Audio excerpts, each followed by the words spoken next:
کہ مسلمان یہ کہتا ہے کہ جی ہمیں جو دشواریاں ہیں کمانے خرچ کرنے میں وہ حکام کی وجہ سے ہیں، یہ اپنے ہر مسئلے کو جوڑ دے گا حکام کے ساتھ، ہر مسئلے کو جوڑ دے گا حکام کے ساتھ. تو ایسے لوگوں کو اپنی بے دینی کی طرف یا احکام کے توڑنے کی طرف خیال نہیں جائے گا.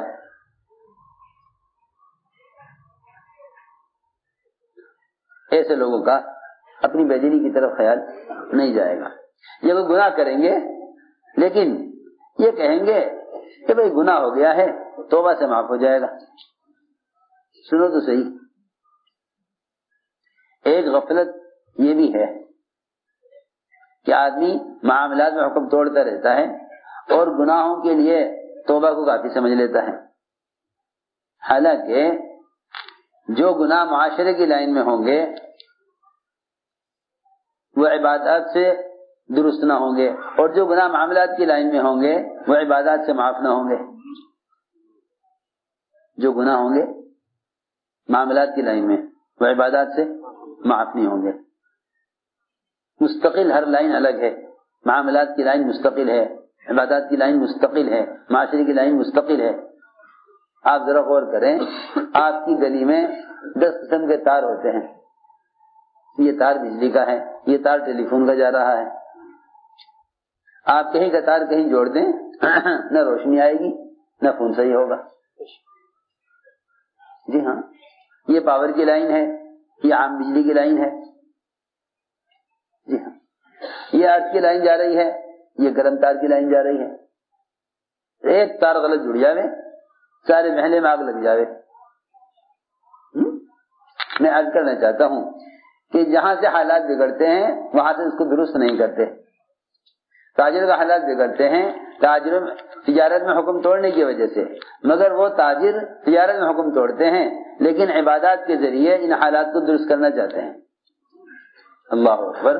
جب ایک لائن کا حکم ٹوٹنے سے دوسری لائن سے، جب ایک اسلام کی ایک لائن کا حکم ٹوٹے تو دوسری لائن کے حکم سے یہ حالات درست نہیں ہوتے، تو پھر مسلمانوں کے حالات حکام کے ذریعے کیسے درست ہو سکتے ہیں جو اس لائن میں ہے ہی نہیں؟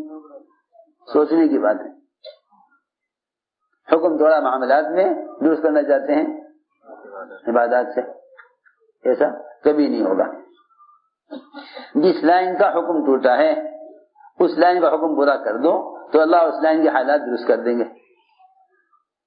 جی ہاں، لوگ حکم توڑتے ہیں معاملات میں اور درست کرنا چاہتے ہیں عبادات سے. پھر کہتے ہیں کہ بھئی نماز سے مسئلہ حل نہیں ہوا، کہتے ہیں نماز سے مسئلہ حل نہ ہوا. اس لیے میرے دوستو عزیزو، میں نے عرض کیا کہ اللہ تعالی نے حدود قائم کی ہیں. جب بندہ حد پر پہنچتا ہے تو اللہ تعالی کی طرف سے جھٹکا لگتا ہے، اللہ کی طرف سے ایک جھٹکا لگتا ہے. اس لیے فرمایا کہ اللہ تعالی کی طرف سے آنے والے حالات سے عبرت لو. اللہ کی طرف سے آنے والے حالات سے عبرت لو.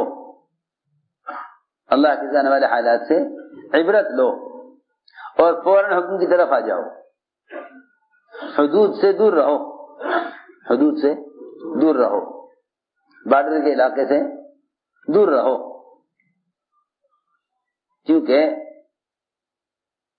قرآن نے منافقین کی جو منافقین کا تعارف جو کرایا وہ اس سے کرایا کہ منافقین وہ بارڈر پر چلا کرتے تھے. اس پر بارڈر پر منافقین کا حال قرآن نے بیان کیا. وَمِنَ النَّاسِ مَن يَعْبُدُ اللَّهَ عَلَى حَرْفٍ کہ منافقین یہ کفر اسلام کے بارڈر پر چلتے تھے، نہ پورے کفر میں نہ پورے اسلام میں. وہ یہ کہتے تھے کہ حالات کی درستگی کے لیے اور دنیا میں گزارا کرنے کے لیے درمیانی راستے اختیار کرو. حالانکہ اسلام میں درمیانی راستہ صرف اتباع سنت کا ہے. اسلام میں درمیانی راستہ اتباع سنت کا ہے. اسلام میں درمیانی راستہ اتباع سنت کا ہے.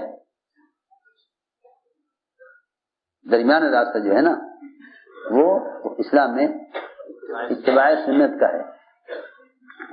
اور مسلمانوں نے ایک درمیانی راستہ بنایا ہے اس کو کہ حالات کے اعتبار سے چلو. اس اعتبار سے حالات کے اعتبار سے چلنا درمیانی راستہ نہیں ہے بلکہ حالات کے اعتبار سے چلنا نفاق کا راستہ ہے. درمیانی راستہ نہیں ہے. درمیانی راستہ تو اتباع سنت کا ہے. درمیانی راستہ تو صرف اتباع سنت کا ہے. اور اس زمانے میں مسلمان جس کو درمیانی راستہ کہتا ہے نا کہ بھئی نہ تو تم پورے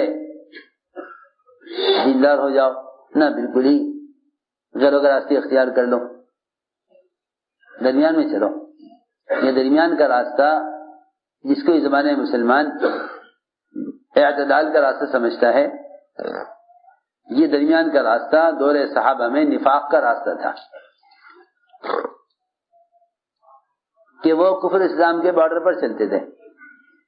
جب دیکھتے حالات کفر کے خرابی اسلام کے اچھے ہیں تو وہ ہو جاتے تھے اسلام کی طرف, اور جب دیکھتے کہ نہیں حالات اسلام کے خراب کفر کے اچھے ہیں تو وہ ہو جاتے تھے کفر کی طرف. وہ اس طرح اپنا رخ بدلتے رہتے تھے حالات کے اعتبار سے. حالات کے اعتبار سے چلنا نفاق کا مزاج ہے, حکم کے اعتبار سے چلنا ایمان والوں کا مزاج ہے. حالات کے اعتبار سے چلنا کفر کا نفاق کا مزاج ہے. منافقین حالات کے اعتبار سے چلتے تھے, حکم کے اعتبار سے نہیں. وہ یہ کہتے تھے اتنا دین اختیار کرو جتنے دین پر چلنے کی حالات اجازت دیں.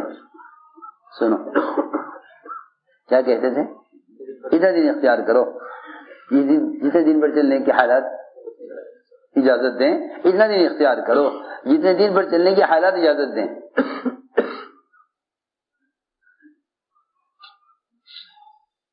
اس لیے کہ اگر دین حالات کے تابع ہوگا تو مسلمان دین کو بدل ڈالے گا.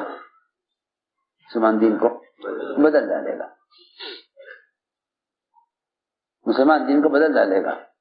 اگر کیوں؟ اس لیے کہ حالات میں تغیر ہے, حالات تو بدلیں گے, اور حالات کی تبدیلی ان کے دین کو بدلتی رہے گی. یہ اپنے دین کو حالات کے تابع کر دیں گے,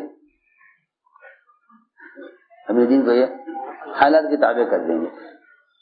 تو یہ فرمایا کہ یہ نفاق کا مزاج ہے کہ انہوں نے کفر اسلام کے درمیان ایک راستہ بنایا ہے. یہ اسلام اور کفر کے بارڈر پر چلتے ہیں, اور آپ جانتے ہیں کہ بارڈر پر چلنے والا کتنے خطرے میں ہوتا ہے. ذرا پیر پڑ جائے دوسرے ملک کے حدود میں تو قید کر لیے جاتے ہیں. بڑی ملکوں میں جیلیں کاٹتے ہیں لوگ. ٹہلے نکلے تھے, یہ آدمی رہا کہاں پھر رہے, اس ملک والوں نے پکڑ لیا, ہمارے ملک میں کیوں آئے. ہاں جی ہاں, ایسا ہوتا ہے کہ لوگ حدود پار کر جاتے ہیں تو ان کو اندازہ نہیں ہوتا. تو دو سوچنے کی بات ہے, دنیا والوں نے جو جغرافیہ اپنی طبیعت سے اپنی چاہت سے بنا لیا, اس میں اگر آج ہاتھ سے نکل جائے تو جیل ہو جاتی ہے. اللہ تعالی نے جو حلال حرام کی حدود قائم کی ہیں اسے پار کر گئے تو اللہ کتنے ناراض ہوں گے.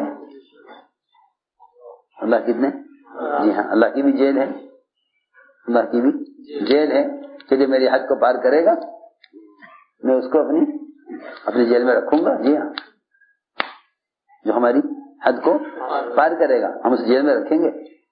آپ دیکھیں دنیا میں وہ کوئی عذر نہیں مانتے, وہ کہتے نہیں آپ نے تحقیق کیوں نہیں کی, آپ نے تحقیق کیوں نہیں کی کہ ہمارے ملک کی حد کہاں تک ہے, آپ حد کیوں پار کر گئے.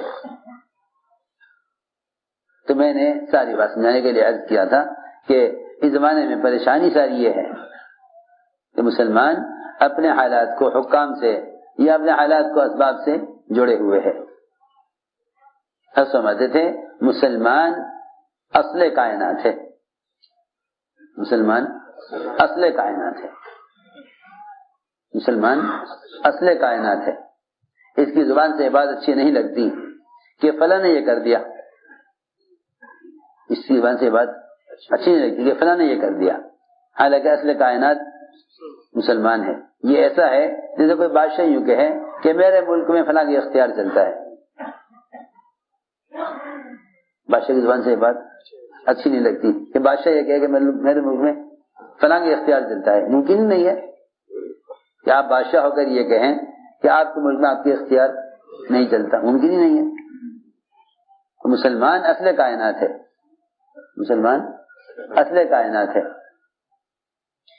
مسلمان اصل کائنات ہے. جو کائنات میں تغیر ہوگا وہ مسلمان کے عمل پر ہوگا، وہ مسلمان کے عمل پر ہوگا. کفار کے عمل سے کائنات میں کوئی تغیر نہیں ہوگا. تو پھر جب کفار کے عمل سے کائنات میں کوئی تغیر نہیں تو مسلمان اپنے حالات کو غیروں کی طرف کیسے منسوخ کر سکتا ہے؟ اپنے حالات کو غیروں کی طرف کیسے منسوخ کر سکتا ہے؟ اس لیے فرمایا سب سے پہلے اپنا رخ صحیح کرو، سب سے پہلے اپنا رخ صحیح کرو، سب سے پہلے اپنا رخ صحیح کرو. ہر سمجھتے تھے رخ کا صحیح ہونا دل کے رخ کا صحیح ہونا ہے، رخ کا صحیح ہونا دل کے رخ کا صحیح ہونا ہے. رخ کا صحیح ہونا سب سے پہلے دل کے رخ کا درست ہونا ہے. توجیہ کیا ہے؟ ابراہیم علیہ السلام نے توجیہ سکھلائی، اعلان کیا انی وجہت وجہی للذی فطر السماوات والارض حنیفا وما انا من المشرکین، کہ میں نے اپنے رخ کو بنے ہوئے سے بنانے والے کی طرف پھیر لیا ہے. رخ کو بنے ہوئے سے بنانے والے کی طرف، رخ کو پھیرا ہے بنے ہوئے سے بنانے والے کی طرف. یہ توجیہ شفافے کے یہاں تو نماز کے اندر ہے، احناف کے نماز سے پہلے ہے، لیکن اس کا معمول بالکل بھی نہ رہا لوگوں میں، مسلمانوں میں، کہ نماز سے پہلے توجیہ پڑھ لیا کریں، نماز سے پہلے توجیہ پڑھ لیا کریں، کہ نماز سے پہلے قبلے کی طرف جب رخ کریں تو یہ کہہ لیا کریں انی وجہت وجہی للذی فطر السماوات والارض حنیفا، کہ میں نے رخ پھیر لیا ہے ہر بنے ہوئے سے بنانے والے کی طرف. اس توجیہ کا لوگ اہتمام نہیں کرتے، اس توجیہ کا لوگ اہتمام نہیں کرتے. حالانکہ توجیہ صرف نماز میں قبلے کی طرف رخ کرنے کو نہیں کہتے، توجیہ صرف نماز میں قبلے کی طرف رخ کرنے کو نہیں کہتے. یہ تو صرف نماز اسلام کا ایک حکم ہے جس میں آپ کو چہرہ قبلے کی طرف کرنا ہے، جس میں آپ کو چہرہ قبلے کی طرف، یہ تو صرف ایک حکم ہے، یہ تو صرف ایک حکم ہے کہ آپ کو چہرہ قبلے کی طرف کرنا ہے.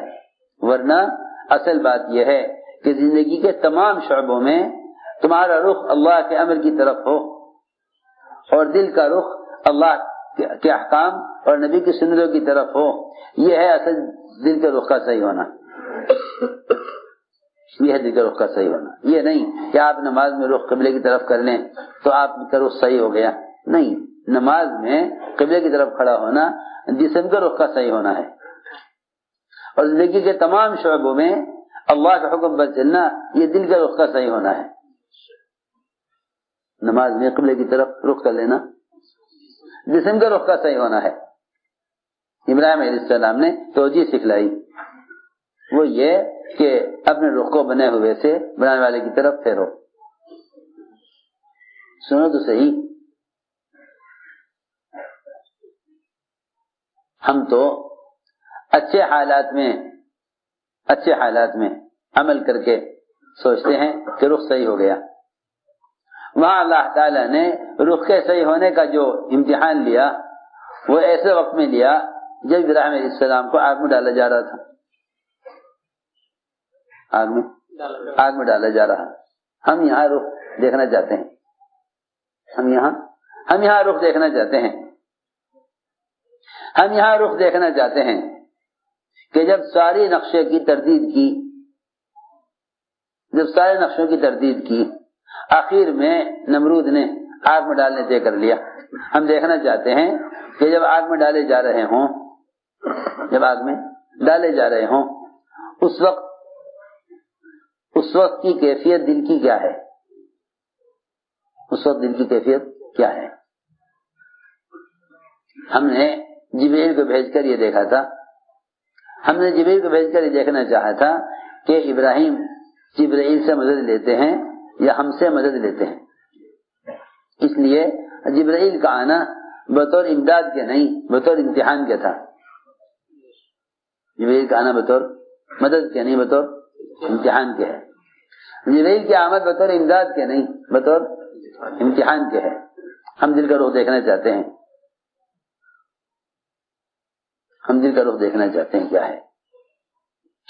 جب آگ میں ڈالے جانے لگے تو جبرائیل نے کہا میرے ساتھ سمندروں کا فرشتہ بھی ہے، سارا پانی جس کے اختیار میں ہے وہ بھی میرے ساتھ ہے، اور پہاڑوں کا فرشتہ بھی میرے ساتھ ہے، دونوں فرشتے ساتھ آئے ہیں۔ آپ چاہیں تو جس پہاڑ پر آپ کو رکھا گیا ہے آگ میں ڈالنے کے لیے، اس پہاڑ کو ہی فرشتہ یہاں سے لے کر اڑ جائے، آپ جسے چاہیں۔ ابراہیم علیہ السلام نے جواب دیا، ابراہیم علیہ السلام کا جواب یہ تھا اصل کہ دل کا رخ کا صحیح ہونا یہ نہیں کہ آدمی اچھے حالات میں تو کہے اللہ سے ہوگا، اور جب حالات کہیں پھنس جائیں تو پھر یہ کہے کہ ہاں بھائی اللہ سے بھی ہوگا، ان سے بھی ہوگا۔ سوچو دوسری،